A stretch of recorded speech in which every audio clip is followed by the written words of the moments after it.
9. The Plan of Universal Suffrage. Although candidates for all public offices are restricted to graduates of the state, regional, or federal schools of statesmanship, the progressive leaders of this nation discovered a serious weakness in their plan of universal suffrage, and about 50 years ago made constitutional provision for a modified scheme of voting which embraces the following features. 1. Every man and woman of 20 years and over has one vote. Upon attaining this age, all citizens must accept membership in 2 voting groups. They will join the first in accordance with their economic function, industrial, professional, agricultural, or trade. They will enter the second group according to their political, philosophic, and social inclinations. All workers thus belong to some economic franchise group, and these guilds, like the non-economic associations, are regulated much as is the national government with its threefold division of powers. Registration in these groups cannot be changed for 12 years. 2. Upon nomination by the state governors or by the regional executives, and by the mandate of the regional supreme councils, individuals who have rendered great service to society, or who have demonstrated extraordinary wisdom in government service, may have additional votes conferred upon them, not oftener than every 5 years, and not to exceed 9 such superfranchises.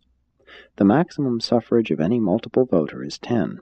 Scientists, inventors, teachers, philosophers, and spiritual leaders are also thus recognized and honored with augmented political power.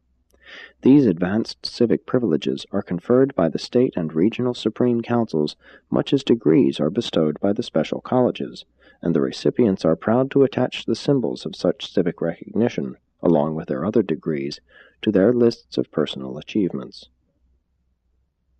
3.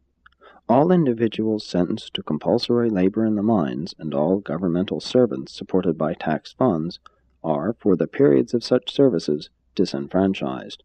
This does not apply to aged persons who may be retired on pensions at 65. 4. There are 5 brackets of suffrage reflecting the average yearly taxes paid for each half-decade period. Heavy taxpayers are permitted extra votes up to 5. This grant is independent of all other recognition, but in no case can any person cast over 10 ballots. 5. At the time this franchise plan was adopted, the territorial method of voting was abandoned in favor of the economic or functional system. All citizens now vote as members of industrial, social, or professional groups, regardless of their residence. Thus, the electorate consists of solidified, unified, and intelligent groups who elect only their best members to positions of governmental trust and responsibility. There is one exception to this scheme of functional or group suffrage. The election of a federal chief executive every 6 years is by nationwide ballot, and no citizen casts over 1 vote. Thus, except in the election of the chief executive, suffrage is exercised by economic, professional, intellectual, and social groupings of the citizenry.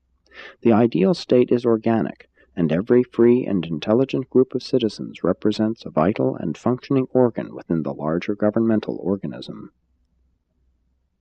The schools of statesmanship have power to start proceedings in the state courts, looking toward the disenfranchisement of any defective, idle, indifferent, or criminal individual.